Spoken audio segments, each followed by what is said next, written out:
Okay, there. Okay, so welcome to the first of hopefully many classes. Today we'll be talking about a few American World War II planes. But first, we're going to go over some basic vocabulary and like the laws of flight and stuff. So, basic vocab. A sortie is basically just a mission that a pilot is carried out. So, if I use that term right here, one of the videos that we watched, that's just what it means. Airframe, just basically the structure of the plane. So that includes like the wings, the fuselage, the cockpit, all of that. Just none of the instrumental or any of that kind of stuff. The fuselage, the main central body, that everything is connected to. That's like kind of the main body of the plane. Wings, of course, the wings, pretty self-explanatory. Ailerons are what control the plane's roll axis.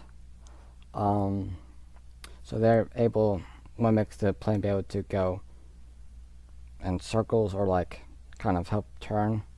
Rudders, the part of the plane that controls the yaw axis, which is like the side to side. Elevator, it's the part of the plane that controls the pitch axis, so what basically allows the plane to go up and down. So like it'll pitch the nose up and the plane will go up, pitch the nose down, the plane will go down. Like I said, for the axis, I already said that already. So you have thrust, which will propel the plane forward. Either is that through a jet engine or a propeller.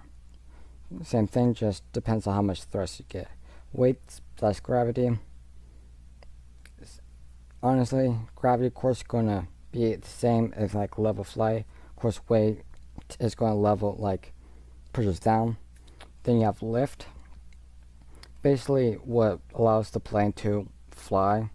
The lift is typically produced by the wings. We'll get that more into that later. And then there's drag, which is produced by the lift, which basically kind of slows the plane down. So basically, here's like example of like angle attack. As you see down here, the wing is pointed downwards, and there's a lot of airflow being able to go over with minimum drag and good amount of potential like lift. Here you can see the example of the angle attack, where you're still getting a decent amount of airflow over and under the wings. However, you are getting a little bit more drag because of this, which would cause the plane to slow down, but won't cause stall it out. Right here, you have very little, if at all, any air going over the top of the wing, which would cause more drag than you have lift, which will cause the plane to stall out. So yeah, that's a basic overview of that. There's a basic principle.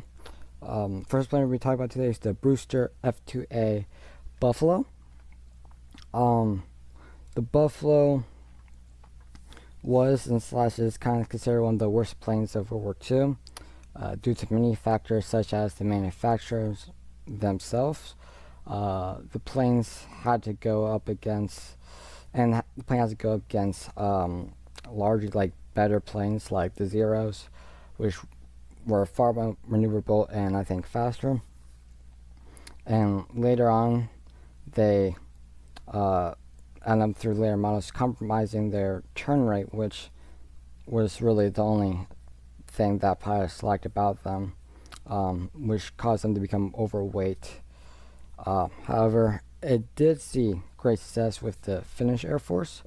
I think it was the earlier models that they got. The Finnish actually were able to rank up 489 aerial victories against the Soviets with the F2A Buffalo. And it wasn't until 1943 when the much better Bf-19 was sent by Germany then they began to replace the Buffalo. However, it still saw action up until 1944. So now we're gonna, before we watch the video, do you have any questions, Christian? You can use the raise hand button if you do.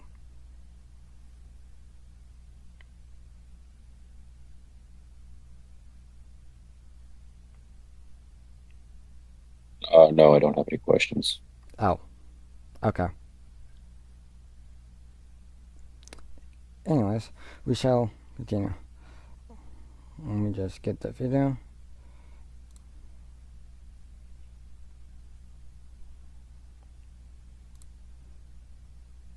Now stop streaming. Change windows.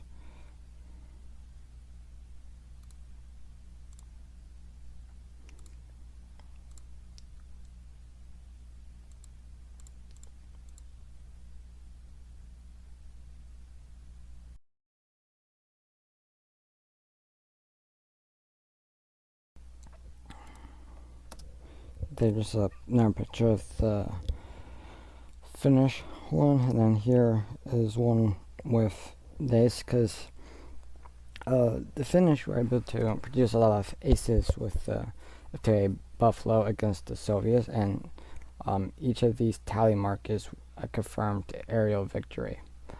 So Christian, do you have any questions?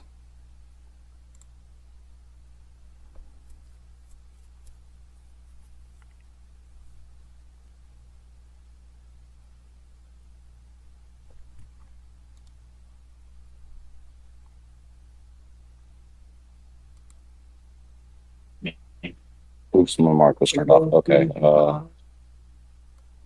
So My dad has boots. I can think of it there first. Burgers. Burger.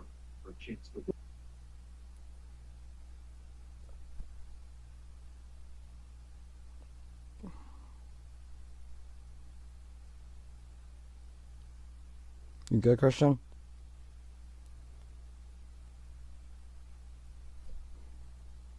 You have a question, just type in the chat and I'll read it out loud. If there's too much background noise right now.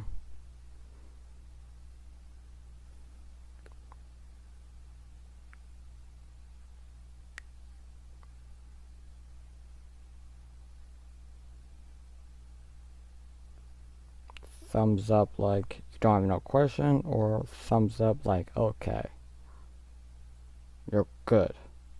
So no question. Alright. In that case, then I'll be moving onto the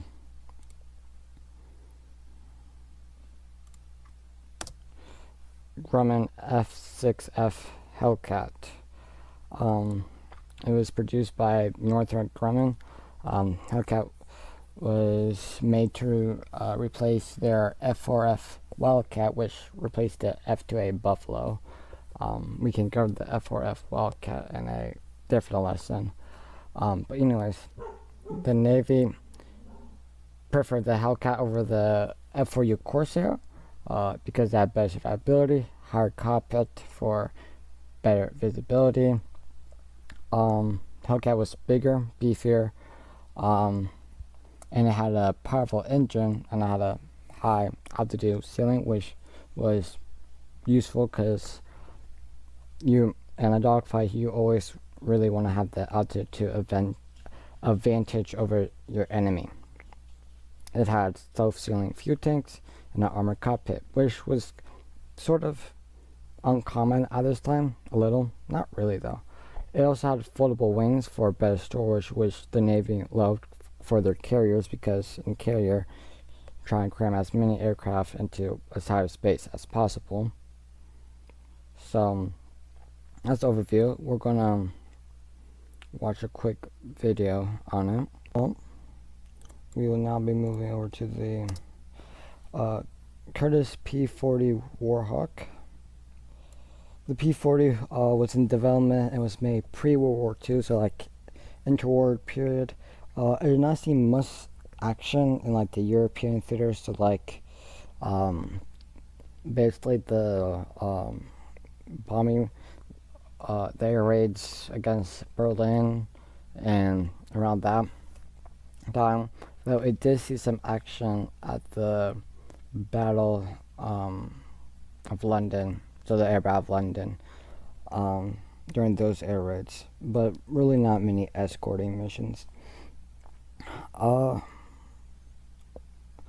most air battles at that time were taking like around 20,000 feet or higher, and the Warhawk's maximum ceiling is 25,000, but was really the most effective around 15.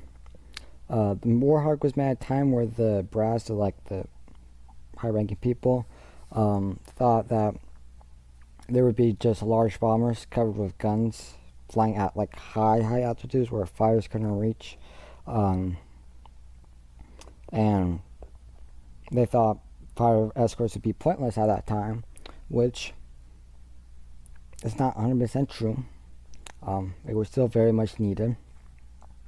So, at that time they kind of favored a low to like mid-level altitude fighter, and this was kind of really wasn't even planned to be like a full-time fighter. This was made to be like a stopgap until they can advance the fighters, and then that would replace the P40. So yeah, was never really intended to be long purpose.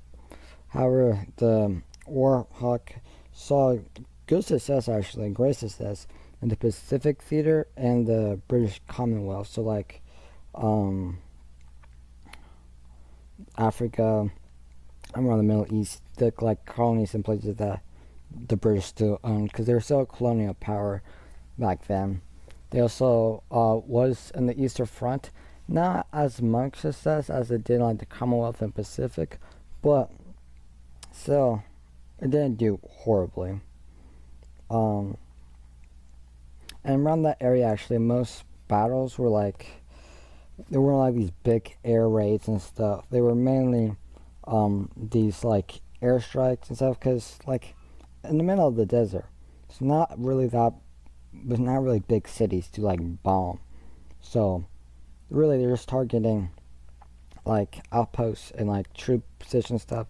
So really the Warhawk was just covering troop movement, troop positions against enemy dive bombers and like that kind of stuff. But they also did do dive bombings themselves, and they actually saw great success in that as well. They actually did some airstrikes in Africa, the Middle East, and even Italy. It was honestly a really good aircraft. There also was a volunteer squadron in like China were flying the P40s. They kind of look like this, and they're called the Flying Tigers. Very just volunteer squadron. They got decent amount of aerial victories. I don't remember exactly how many, but are pretty good.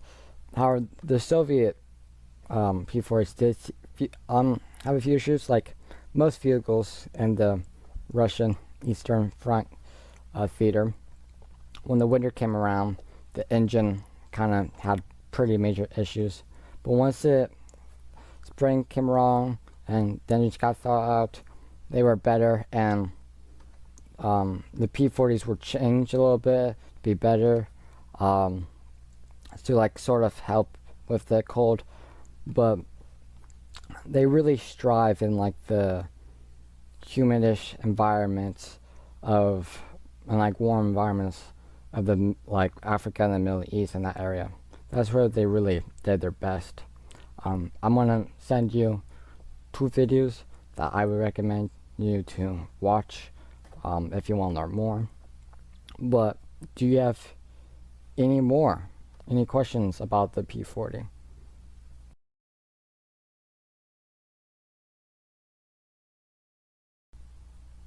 Ah yes, shark.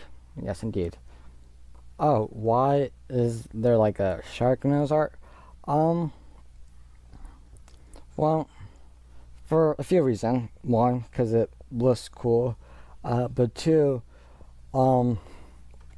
imagine like you're a soldier, right? Like on down like in trenches and stuff, fighting, and then you see this plane bearing down on you with like teeth, like eyes, like just bearing down on you, like screaming, because like these things aren't quiet, and then dropping bombs, exploding stuff. It was really meant to cause psychological damage and psychological warfare, but also just because it looks cool. That's really the main reason why they have that nose art.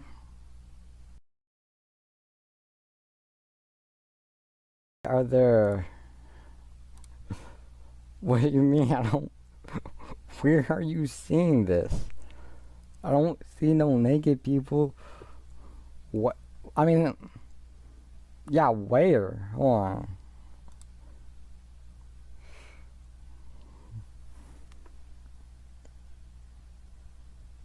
Oh, on planes in general. Oh, that's usually on like bombers and stuff. Um, I don't know. That's just kind of they have like a big canvas, and can't really do art like, I don't know, because they could. That's my only reason I can think of why bomber crews would draw that stuff, because they could. I don't have an answer for that, if I'm being completely honest with you.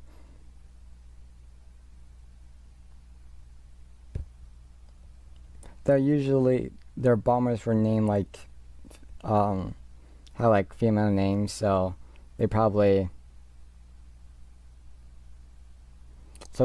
like just, drew a female, and, so they decided to draw them half naked for some reason on bombers, and yeah, don't know. I'm sorry, I have not done much research into why bomber crews drew that, Christian.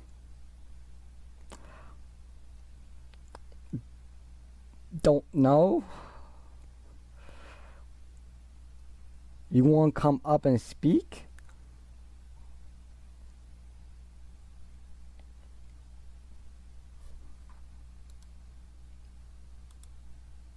You can come up and speak directly if you want.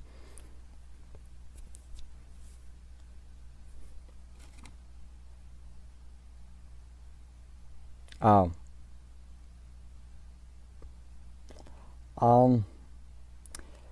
They just look that way because the bomber crews drew them that way. They had good drawers back then, I guess. Don't know what to tell you, if I'm being completely honest.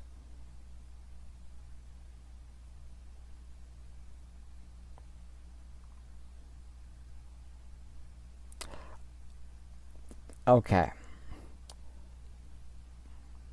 Do you have any other questions besides why there's half naked ladies on bombers?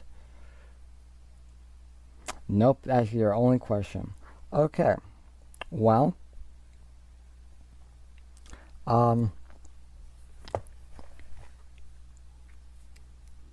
okay, I'm waiting.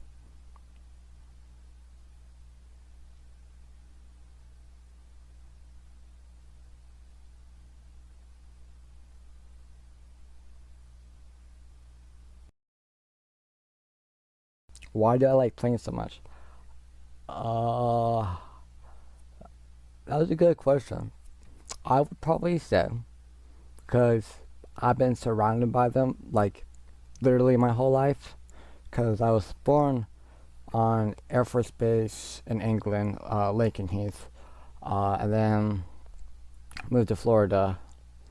Lived there for 3 years. My mom worked at Air Force Base there, I think, pretty sure. And then we moved to Massachusetts, where we lived for 9 years, and my mom worked at Westover, where they have the C-5 Galaxies, which are the biggest planes the Air Force has, which are massive. Like, Chris, I assume that you've seen C-17s, but they're like, if you could probably take the wings. If you take the wings and the tail off of the C-17, you could probably fit like the fuselage of a C-17 into a C-5. They're massive. But yeah, that's really why I like planes so much. I just been around them like literally my whole life.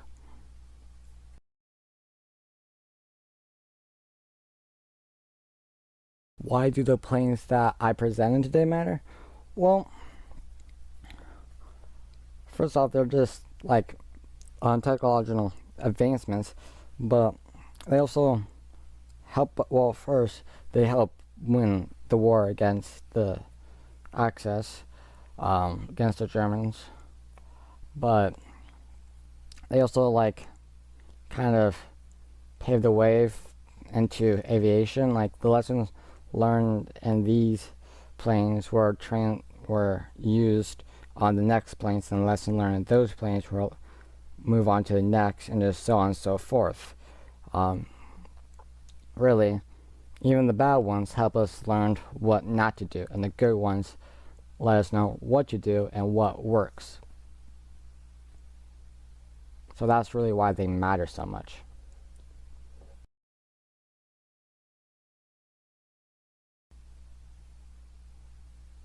What are we going to learn next? Good question. The next 3 planes we're probably going to be doing, or maybe 5, depending how I'm feeling. But definitely 3 are going to be the Vought F4U Corsair, the Northrop P61 Black Widow, and the Lockheed P38 Lightning. Those are all fighter-ish. Technically, the Lockheed P38 is considered an interceptor, but that's another story. That will conclude this lesson.